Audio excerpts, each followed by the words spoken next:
안녕하세요. 참으로 오랜만에 글을 써보네요. 저는 사연 채널 보는 낙으로 시간을 보내고 있는 40대 자영업자입니다. 이 정도로 간단히 제 소개를 해도 되겠죠? 오랜만에 카페 문 닫고 노트북 앞에 앉은 건 얼마 전 있었던 일을 많은 사람들에게 제 선택이 옳았는지, 제 결정이 옳았는지 듣기 위해 사연을 쓰게 되었습니다. 부디 많은 인생 선배님들이 들으시고 댓글 달아주시면 꼼꼼히 하나하나 읽어보겠습니다. 먼저 아내와 결혼한 이야기부터 풀어볼게요. 저는 아내와 30살 초반에 만났습니다. 요즘에야 결혼 적령기가 늦어지니 그때까지 결혼에 대한 조급한 마음은 없었지만 저희 어머니께서 제 결혼을 놓고 유독 걱정이 많으셨습니다. 현수야, 결혼은 언제 하려고 그러니? 주변에 소개 안 들어오니? 이러다 노총각 되는 거 순식간이다. 늦어지면 늦어질수록 좋은 여자는 다 가고 없어. 네, 어머니 마음 알겠어요. 그래도 조금 여유롭게 기다려주세요. 제가 서두른다고 짝이 갑자기 어디 하늘에서 뚝 떨어지는 것도 아니잖아요. 아휴, 그거야 그렇다만 어미는 걱정이 되어 그렇지. 애도 낳아야 하는데 여자 나이 30만 넘어가도 노산이야. 어머니는 미래 출산까지 걱정하시며 그렇게 한탄을 쏟아내시곤 하였습니다. 덕분에 당시 어머니 모시고 함께 살고 있던 저마저 덩달아 걱정이 되기 시작했죠. 제가 30이 넘어서도 어머니와 함께 살게 된 건 사정이 있었습니다. 원래는 20살 넘어 대학을 가면서 집에선 독립하여 대학 기숙사에서 살았고 그 후로도 쭉 제 사업을 하면서 밖에서 지내왔습니다. 그런데 갑작스레 아버지가 돌아가시고 그 충격으로 어머니가 알아 누우시게 되면서 저도 제 앞길만 생각할 수가 없었습니다. 그래서 계약 기간이 끝나지 않은 집을 두고 어머니 집이 있는 서울로 올라와 함께 살게 된 거였죠. 어머니는 밤마다 아버지 사진을 끌어안고 우셨는데 옆에서 보기 참 안쓰러웠습니다. 저 역시 돌아가신 아버지가 그립고 보고 싶었지만 결혼 생활 내내 아버지에게 많은 의지를 하셨던 어머니가 많지도 않은 나이에 홀로 절이 되시니 어머니 걱정이 마음이 그렇더라고요. 그래서 그때부턴 어머니를 모시고 살면서 주말이면 같이 외출도 하고 맛있는 것도 먹으러 다니며 일부러 밖으로 어머니를 끌고 다녔습니다. 아유, 됐다. 난 그냥 집에 있는 게 좋아. 하며 거부하셨던 어머니도 어느샌가부터는 여기 참 음식 맛 좋구나. 다음에도 이 레스토랑 한번 더 오자꾸나. 하며 좋아하셨어요. 그 모습을 보고 나서야 그제야 마음이 놓여 다시 하던 사업에 집중할 수 있었죠.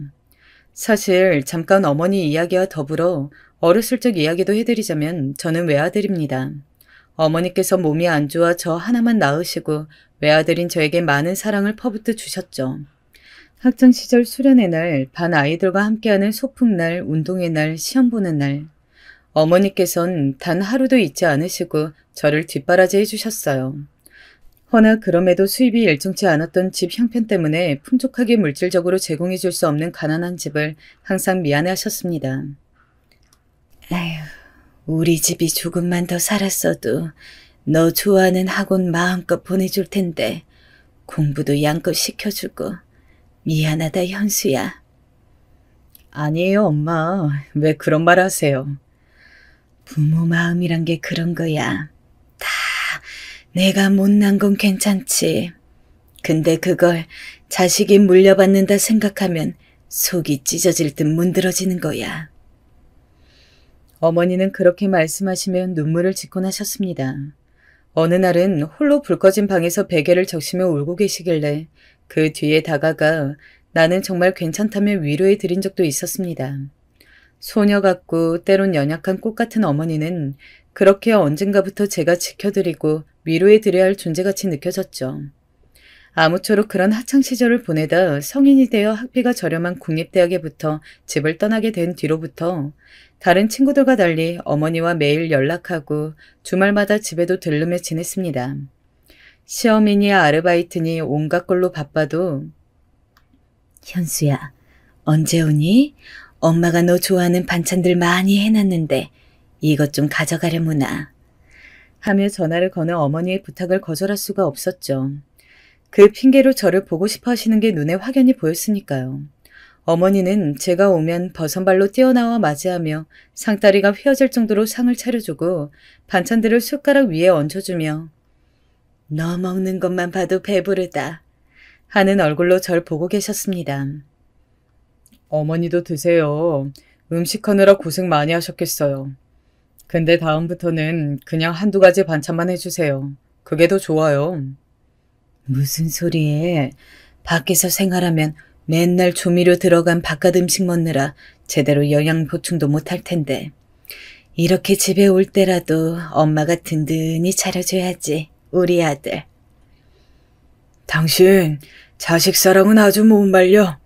현수야, 네 엄마가 오늘 이거 한다고 새벽 6시에 일어나 장 보고 몇 시간을 서서 음식했는 줄 아니? 아휴, 평소에 아들 하는 것에 반의 반만이라도 나한테 했으면 좋겠구만. 그런 소리 마요, 당신도 참. 내가 당신 식사도 정성껏 차려주잖아요. 얘는 눈에 안 보이니 더 걱정이 돼서 그러는 거지. 어머니 정성이 너무 과하다 싶을 때는 아버지가 한 번씩 장난스레 이런 불평 섞인 소리를 내뱉곤 하셨습니다. 그 정도로 어머니는 저에게 헌신하고 모든 걸 주고도 아까워하지 않는 분이셨습니다. 저도 그런 어머니께 너무 감사한 마음이 들었고요. 아무튼 그러니 그런 어머니가 제 결혼 걱정, 그로 인해 받을 시선을 불안해하시는 건 어찌 보면 당연한 일이었죠.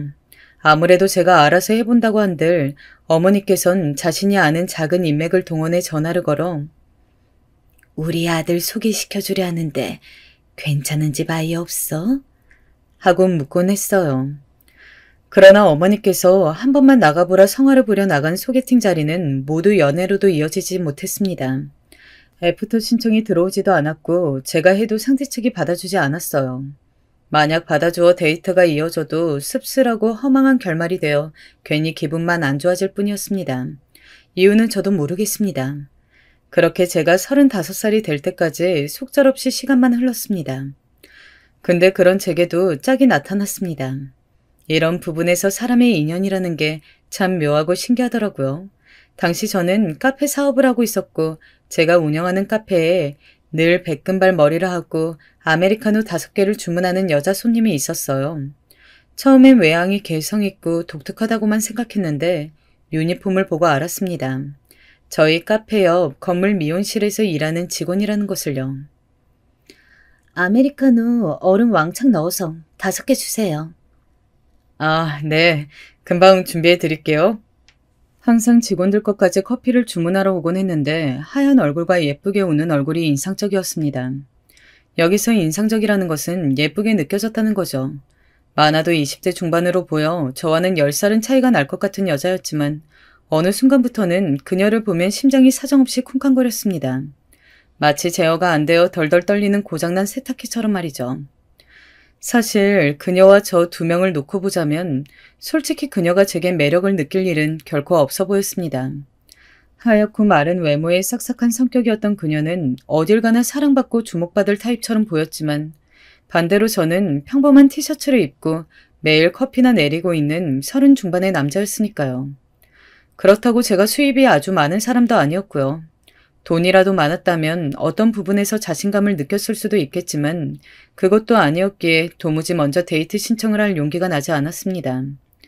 그녀가 주문을 하러 오면 늘상 가벼운 안부 이야기를 나누긴 했지만 날씨 얘기, 손님 얘기 이런 겉도는 이야기만 나눌 뿐 정작 하고 싶은 얘기나 하지 못하고 있었죠. 근데 이런 제 이야기를 들은 친구놈이 한심하다는 듯 저를 보며 그러더군요. 야, 한번 말이라도 꺼내봐. 그렇게 속으로만 앓지 말고. 그런다고 누가 상 줘? 답답하다. 답답해. 날카롭게 허를 찌르는 친구의 말에 기가 죽었습니다. 그 말이 맞다는 건 알고 있었지만 사실상 행동으로 옮기기가 무척 어려웠으니까요. 그런데 그렇게 우울한 나날들을 반전시킬 일이 일어나고야 말았습니다. 어느 날 그녀가 제게 먼저 데이트 신청을 한 것이었죠. 사장님. 저희 가게에서 매일 머리 하시는 거 감사해서 영화 쏘려 가는데 괜찮죠? 저녁은 사장님이 쏘세요. 이 말만 하곤 후다닥 뛰어나가는데 그 뒷모습이 얼마나 귀여웠는지 모릅니다. 저도 모르게 멍하니 그 뒷모습을 바라보다 그리고 제가 원하던 그 일이 드디어 일어났다는 걸 몇 분 후에야 실감했습니다. 참으로 기적 같은 일이었습니다.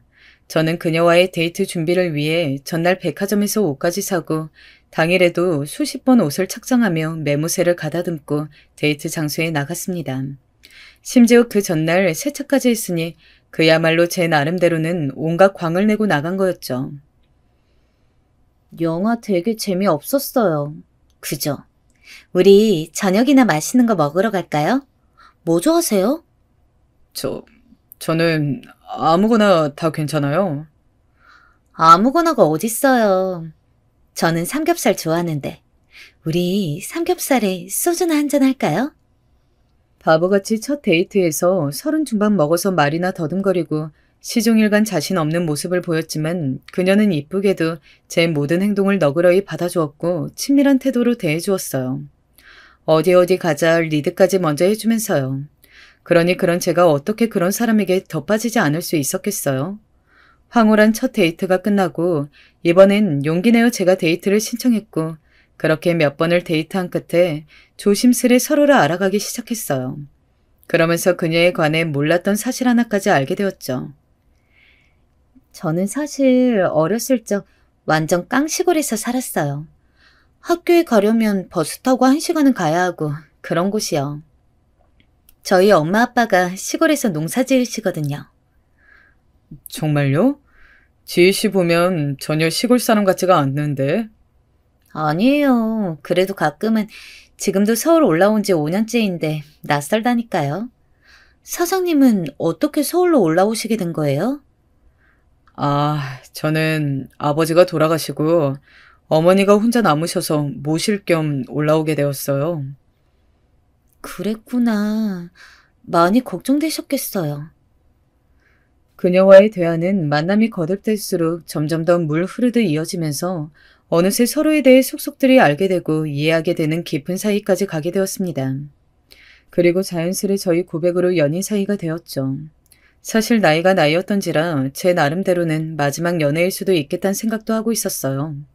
아마 이렇게 좋아하는 여자는 또 만나기 어려울 거란 생각도 하고 있었고요.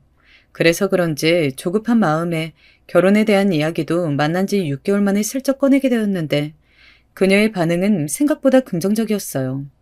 대신 조금만 더 자기도 사회생활을 하며 자리를 잡고 돈을 모으고 난 후에 결혼을 하고 싶다고 하더라고요.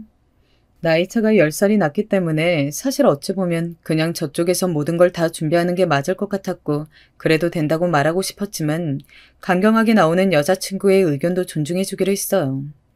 그렇게 만난 지 1년 반 만에 저희는 본격적으로 결혼을 진행하기로 했어요. 오빠 어머니도 만나러 뵈러 가고 이제 우리 신혼집도 알아보러 가요. 결혼을 준비하면서 어쩐지 그녀는 무척이나 들뜨고 설레어 보였어요. 이미 저 같은 남자와 결혼해 준 것만으로도 고마웠지만 본인이 무척 행복해하고 있다는 사실이 저를 더 행복하게 만들었습니다. 그리고 많은 분들이 저의 결혼 소식에 축하해 주었지만 특히 저의 결혼 소식을 가장 반겨웠던 건 역시나 저희 어머니였습니다. 아이고, 네가 연애하는 건 눈치채고 있었다만 드디어 가는구나. 얼른 그 아가씨 좀 데려오므나. 내 눈으로 보고 싶구나. 얼른. 어머니에게 여자친구를 보여줄 땐 떨리기도 했지만 당연히 어머니가 무척이나 좋아하실 거라 생각했습니다. 여자친구는 사람 자체가 무척 괜찮은 사람이었고 어른들에게도 싹싹한 타입이었거든요. 하지만 어머니는 여자친구를 처음 보았을 땐 외양을 보고 조금 놀란 눈치였어요. 아마도 백금발 머리 때문에 그런 것 같았습니다. 미용실에서 일한다는 사실을 미리 알려드리긴 했지만 그럼에도 나이 드신 어머니 눈엔 그 모습이 조금 충격적이시긴 했나 봅니다. 거기다 여자친구는 제가 보기엔 단정한 옷차림을 하고 왔는데 어머니는 몸에 딱 달라붙는 게 마음에 들지 않으셨나 봅니다. 여자친구가 가고 나서 이런 말씀을 하시더군요. 저기 현수야, 나이 어린 것도 좋고 다 좋은데 하고 온 옷차림도 머리도 난 모르겠구나. 어머님, 그게 무슨 말씀이에요? 마음에 안 드시는 거예요? 아유, 아니다. 그래도 애는 싹싹하고 이쁜 것 같더구나. 예의도 있고. 그냥 내 말을 흘려들어라. 여자친구 역시 제게 따로 전화해 이런 말을 했습니다. 오빠, 혹시 어머님이 나 안 좋아하셔요? 조금 어머님 눈빛이... 아니다, 내 착각인가? 내 착각인 거겠지? 아마 이때부터였던 것 같습니다. 저는 눈치채고 있지 못했지만 이때부터 아내와 어머니 사이엔 미묘한 신경전이 있었던 거죠. 허나 당시 저는 오히려 미래 장인어른 장모님 되실 분이 나이 차이 많은 나를 안 좋게 보실까봐 걱정이 되어 그런 것들은 하나도 눈에 들어오지 않았습니다. 어떻게 하면 그분들에게 신뢰를 드릴 수 있을까 그것만 골똘히 고민하고 있었죠. 하지만 다행히 최고급 한우 세트를 사들고 방문한 여자친구 어머님, 아버님네 집에선 걱정과 달리 환대를 받을 수 있었습니다. 우리 집 아직 말갈량이 있고 모르는 게 많은데 잘 부탁해요. 나도 우리 남편이랑 나이 차이가 많이 났는데 내 딸이라 그런가? 나랑 같은 정처를 밟네. 장모님은 제 손까지 꼭 잡으며 행복하게 살라 축복해 주셨습니다.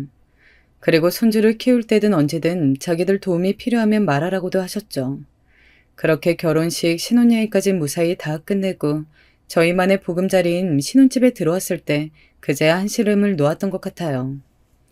다만 신혼집은 저희 어머니 근처 집으로 마련할 수밖에 없었는데 저에게 따로 티는 내지 않으시지만 제가 나간다는 사실에 며칠째 밥도 먹지 않으시고 밤마다 우시는 어머니 때문이었어요.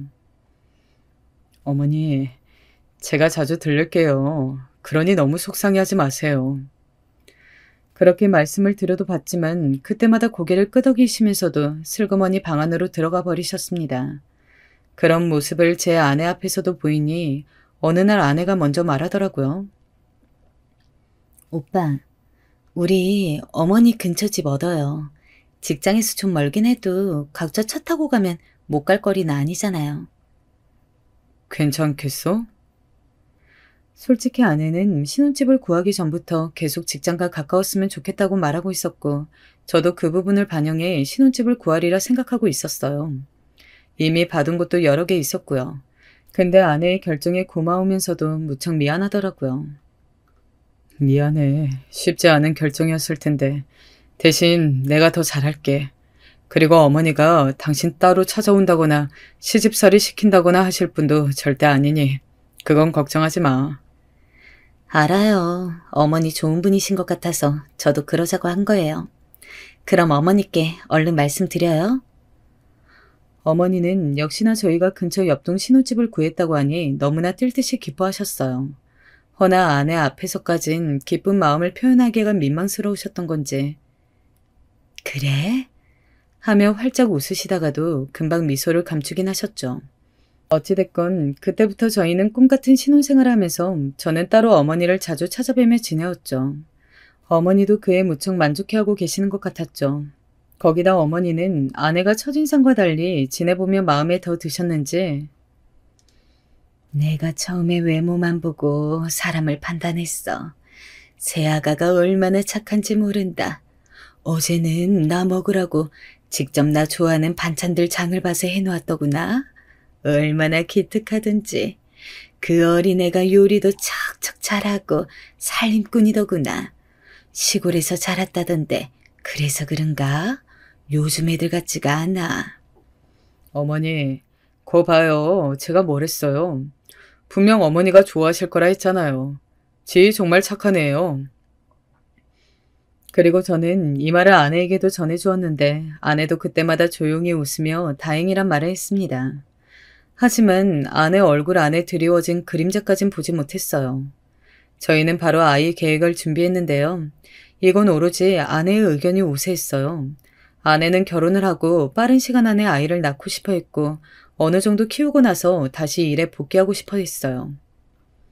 나는 어렸을 때부터 결혼하면 신혼생활 좀 보내다 아이를 바로 갖고 싶었어요. 우리 엄만 결혼하면서 나를 바로 가졌는데 나 키우는 게 그리 행복했대요. 힘들면서도 나 웃는 모습에 피로가 다 날아갔대요. 그런 말을 들어 그런지 어렸을 때부터 나는 엄마 되는 기분이 뭘까 너무 궁금했어요. 오빠도 분명 많이 도와줄 테니까 나 젊을 때 애기 낳고 같이 키우다 애 크면 나도 다시 일하면서 생계 보탤게요. 그래, 그러자. 당신 생각이 그렇다면 나야 좋지. 내가 육아 많이 도울게. 아내 생각이 그렇다는데 반대할 이유가 없었어요. 젊은 나이에 아이 낳으면 아이도 건강할 거고 저도 당시 카페 사업이 잘 되고 있던 터라 직원을 두고 일하면 여유롭게 지내며 아내의 육아도 도울 수 있을 테고 모든 게 착착 순조롭게 진행될 거라 생각했어요. 그런데 아이라는 것이 하늘이 준다는 말이 맞는 건지 생각보다 쉽게 들어서지 않더라고요. 아내의 나이가 젊으니 저한테 문제가 있나 싶어 검사를 받아보았는데 의사도 딱히 문제가 없으니 기다려보라는 말만 하더군요. 여보, 일단 기다려봐요. 괜찮아요. 처음에는 아내도 조급해하는 기색이 없었어요. 그런데 1년 정도 지나자 어느 날부터인가 얼굴이 어두워졌고 입술을 뜯는 등 불안해하는 모습을 보이더군요. 그리고 여기에 저희 어머니가 개입하셔 조금 과민 반응을 하셨습니다. 어머니는 원래부터 손주 이야기를 결혼할 적부터 하셨던 분이었으니까요. 아유, 아니, 검사 받았다면서도 왜 애가 안 들어서는 거야? 일단 내가 지어놓은 한약, 이거 꼬박꼬박 챙겨 먹어라. 다 먹은 거 확인할 거니까 하나도 빠짐없이 먹어라. 알았지? 아휴, 새아가가 어려서 이런 일이 없을 줄 알았는데 참 별스러운 일이 다 있네. 어머니는 아내에게 한약을 지어주셨는데 저런 말씀을 하시며 신경질을 잔뜩 내셨어요. 그의 아내 기분도 엉망이 되었죠. 근데 여기서 끝나지 않았나 봅니다. 어느 날은 아내가 출근하는 저를 붙잡고 조심스레 이런 말을 하더군요. 오빠, 어머니가 조금 집에 자주 오시는 것 같아. 어제도 오빠 직장에 있을 때 반찬 주러 오셨는데 오늘 또 오신다 하더라고요. 아, 그래? 근데 늘 오면서 하는 말이 애 이야기예요. 나도 스트레스 받는데 이러니 힘들어요. 아내의 입장에선 충분히 불편할 수 있는 일이었어요. 사실 시어머니가 매일같이 반찬 핑계로 집을 들락거려 이야기하는 거 편치 않을 수 있잖아요. 더군다나 아내 말에 따르면 어머니는 오시면 반찬만 주는 것이 아니라 저녁까지 먹고 가신다 했습니다. 그러니 아내가 직장에 다녀와 지친 상태로 또 시어머니 대접을 해야 하니 힘들 수 있겠다 싶었습니다. 그래서 제가 중간에 역할을 잘 해야겠다 싶어 어머니께 조금만 자제해달라 부탁했죠. 아이 얘기도 당분간 하지 말고요. 그러자 어머니는 잠시 안색이 어두워지더니 알겠다고 하시곤 그 뒤로부턴 출입을 자제하시더라고요. 내심 다행이었습니다. 그리고 초인적인 인내를 발휘한 끝에 드디어 우리 아이가 곁에 왔을 때 저와 아내는 서로를 부둥켜 안고 기쁨을 나누었어요. 그날은 어머니까지 초대해 간단히 저녁 식사를 했는데 어머니께서 문득 이런 말씀을 하시더군요. 저기, 새아가, 내가 너한테 압박을 많이 줬지? 나도 안 그래야 한다고 생각하면서 나도 모르게 그만, 아휴, 늙어서 주책이었다. 미안하다, 아가. 나 때문에 상처받았다면 내가 정말 미안하다. 아니에요, 어머니. 오히려 사과해 주셔서 감사해요. 옆에서 보기에도 너무 훈훈한 분위기였습니다. 아내도 분명 어머니 때문에 스트레스 받았을 텐데 저한테 별말하지 않고 참아준 것도 고마웠고 어머니께서도 이렇게 용기 내어 사과해 주신 것이 감사했습니다. 이런 게 가족의 정이구나 싶어 그날 다 같이 좋은 저녁 식사 분위기에서 과일까지 먹으며 그날의 하루를 마무리했던 기억이 납니다. 그리고 그날 침대에 누워 아내와 도란도란 이야기를 나누는데 아내가 이런 이야기를 하더라고요. 어머니께서 사과하실 줄은 몰랐다고요. 절대 사과 같은 건 안 하실 분인 줄 알았는데. 아내는 이렇게 말하더니 스르르 눈을 감았습니다. 그 후 아내가 아이를 낳고 육아에 휘둘림에 살 때까지 저는 집에 무슨 일이 일어나고 있는지 몰랐습니다. 사실 아이를 낳으면 무조건 저도 공동 육아를 하기로 아내와 약속했지만 마침 사업하는 친구가 제게 같이 일을 해보지 않겠냐고 꽤 좋은 제안을 해왔거든요. 당시 저는 하는 카페 사업으로 만족할 수 없고 조금 더 확장을 해야겠다고 생각하고 있었고 그러던 참에 온 제안이라 더없이 유혹적이었습니다. 아내와 미리 해둔 약속이 있어 마음에 걸렸지만 오랜 고민 끝에 아내를 설득하기로 했습니다. 여보, 우리 이제 아이 낳고 하면 양육비도 만만치 않을 테고 또 친구 말 들어보니까 이 사업 정말 열심히만 해보면 잘 될 것 같아. 나한테 한 번만 기회를 주면 안 될까? 내가 반드시 성공시킬 테니까 당신이 조금만 고생해주면 안 될까? 정말 꼭 해야겠어요? 당신이 도와주기로 믿고 있었는데. 아내 입장에서야 잔인한 이야기가 될 수 있었어요.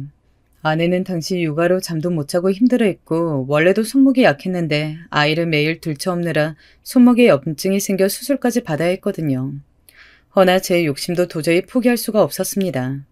결국 아내는 그럼 집안 신경 쓰지 말고 열심히 해보라며 밀어주었고 그때부턴 정신없이 바쁜 나날이 이어졌습니다. 처음 뛰어보는 분야라 배울 것도 익힐 것도 많았죠. 그런데 그러던 중에도 간간히 보이는 성과가 커다란 성취감을 갖다 주어 기분이 무척 짜릿하게 만들었습니다. 아내에게도 조금이라도 보답하고자 전보다 집에 훨씬 더 많은 돈을 갖다 주며 편하게 양육할 수 있는 환경을 만들어주려 했어요. 근데도 아내는 이렇게 많은 돈은 필요 없다며 차곡차곡 저축을 하고 있다고 하더라고요. 그리고 그러던 어느 날 일이 하나 벌어졌습니다. 돌이켜보면 훗날 더 큰 사건으로 이어지기 전 일어난 도화선 같은 사건이었습니다.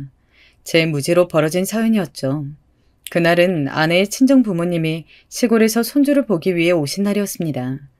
장모님, 장인어른이 오신다길래 그날은 저도 일찍 일을 마치고 집에 들어와 아내의 상차림을 도왔죠. 장인어른 장모님이 오시고 난 뒤엔 간단히 반주를 하며 이런저런 하고 있는 사업 이야기며 여러 가지를 나누고 있었습니다. 아이고, 근데 우리 손주 어찌 이리 이쁘게 생겼을까? 너무 이쁘네. 지희야, 우리 손녀랑 사진 한 장 찍어다오. 동네 아줌마들에게 가서 자랑해야겠다. 특히나 장모님이 손녀딸을 좋아하시는 걸 보고는 저도 흐뭇했습니다. 근데 갑자기 불현듯 저희 어머니가 오신 겁니다. 그것도 초인종도 아닌 비밀번호를 누르고 그냥 들어오셨더라고요. 어머니는 저와 사돈 어른들이 계신 걸 보곤 잠깐 놀라신 듯 하시더니 아무렇지 않으신 듯 사돈 어른들이 오신다길래 왔어요. 하며 신발을 벗고 들어오시더라고요. 저도 장모님도 어머니의 갑작스런 방문에 놀라긴 했지만 일단 어머니가 오셨으니 아내는 다시 일어나 분주하게 요리를 했어요. 그런데 이상하게 부엌에서 요리를 하는 아내의 표정이 좋지 않더군요. 제가 평생 아내를 알아보며 보지 못했던 표정이었어요. 마치 무언가를 꽉 눌러 참는 듯한 표정이었는데 저도 그때는 그게 좀 이상해서 아내에게 다가가 당신 무슨 일 있어? 하고 물었습니다. 아니에요, 아무것도. 그냥 좀 피곤했어요. 아내는 피곤하다고 둘러대었고 일단 저는 어머니와 장모님 사이의 어색한 분위기를 풀기 위해 거실로 나왔습니다. 근데 그때 어머니의 이상행동이 보였습니다. 어머니는 손녀딸을 보시며 한숨을 푹 늘어지게 쉬더라고요. 그러면서 얼른 동생이 있어야 하는데 라고 하더군요. 아들도 좋죠, 사돈. 근데 아직 첫애가 어리니까요. 어려도요. 애는 많을수록 좋아요. 특히 아들이 없으니까요, 지금은. 아들이 있어야죠. 아유, 네. 어머니의 아들 발언에 분위기가 급격하게 식었습니다. 평소 저희 식구들끼리 있을 때와 상관없지만 장모님까지 있으신데 조금 민망하더군요. 저 또한 어머니를 살짝 치며 그만하라는 신호를 보내고 싶었지만 이미 배 터진 말 도로 주워 담을 수도 없었죠.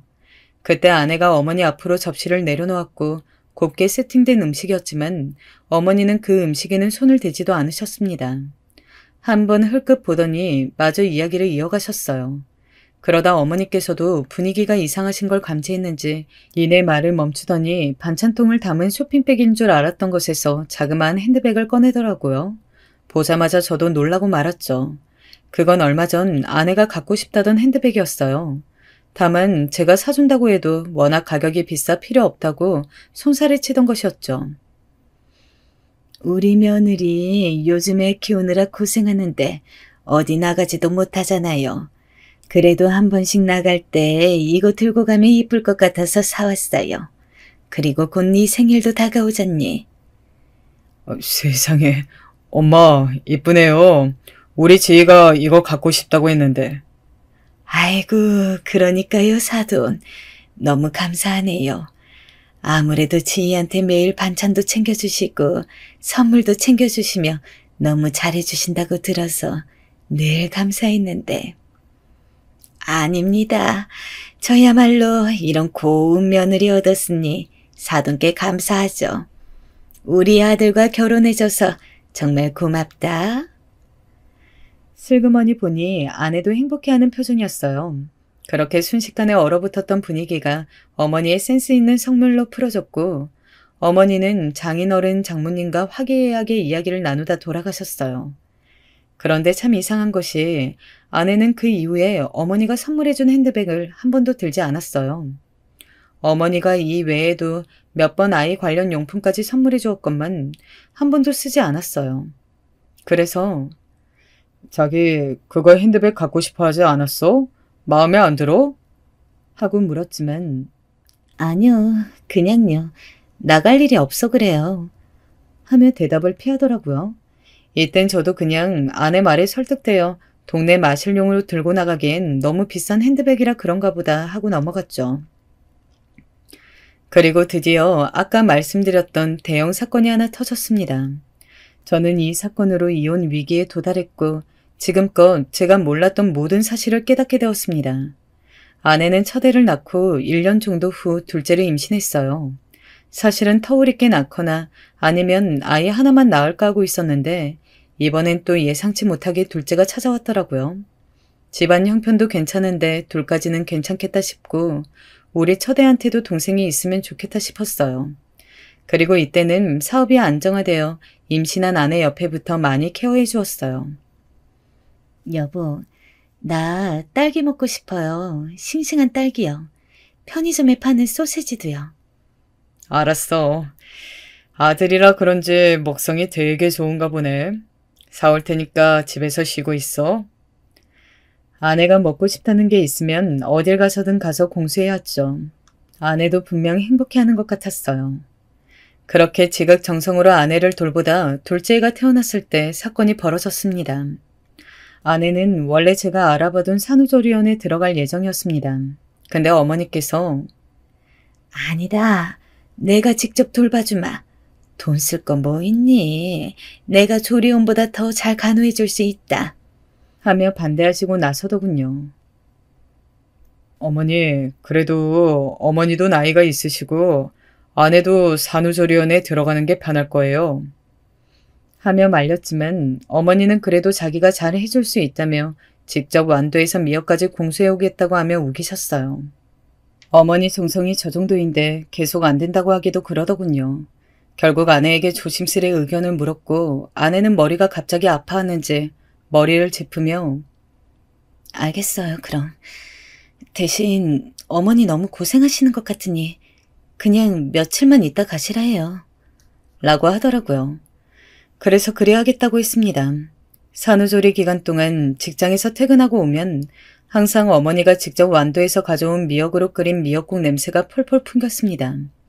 고소한 미역국 냄새와 아내, 그 옆에서 간호하는 어머니를 보면 절로 행복감이 느껴졌죠. 그러던 중 여느 날과 같이 퇴근하고 온 날 비명소리가 들리는 겁니다. 정확히는 비명이 섞인 고함소리였죠. 이거 당장 치워, 이 노인네야. 너나 처먹어, 이년아. 집으로 들어가 마주한 광경은 가관이었습니다.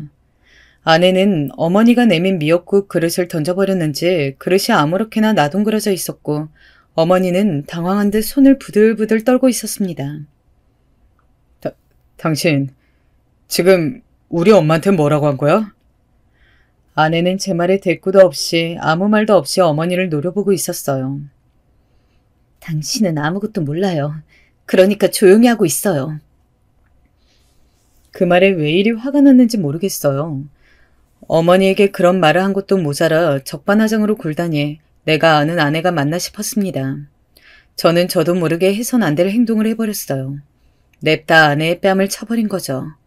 허나 아내는 제게 뺨을 맞고도 당황한 기색도 없이 분노 어린 눈빛으로 절 보더니 짐을 간단히 챙겨선 나가버렸습니다. 아내가 나간 뒤에야 내가 무슨 짓을 한 건지 후회했지만 늦었습니다.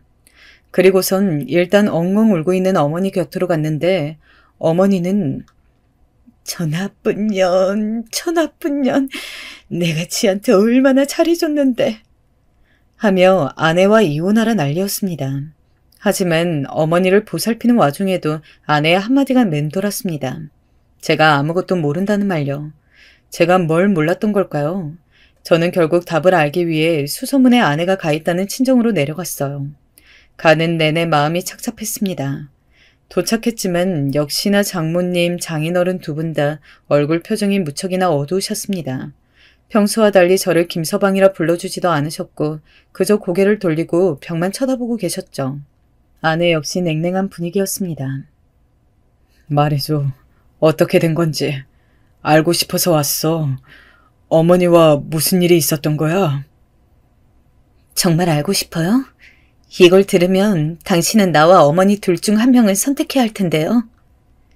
제가 그럼에도 듣겠다 하더니 아내는 조용히 한숨을 쉬더니 그간의 일을 모두 상세히 털어놓았습니다. 그리고 이야기를 들은 내내 제 표정은 경악으로 바뀌어 나갔습니다. 믿을 수가 없는 이야기였지만 한구석으로는 이래서 아내가 그랬구나 하고 납득이 갔죠. 어머니는 당신이 없을 때 악마나 다름없었어요. 특히 당신 사업한다고 바쁠 때요. 어머니 매일 반찬 핑계로 들리셔선 나한테 딸 낳았다고 얼마나 구박했는지 몰라요. 아들은 언제 낳냐고, 아들도 못 낳는 건 여자가 아니라고.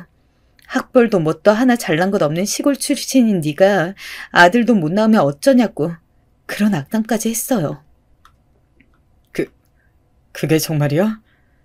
네, 증거라도 필요해요? 아니, 근데 그런 일이 있으면 나한테라도 말하지. 당신이 너무 바빠서 내 이야기를 들어줄 형편도 아니었잖아요.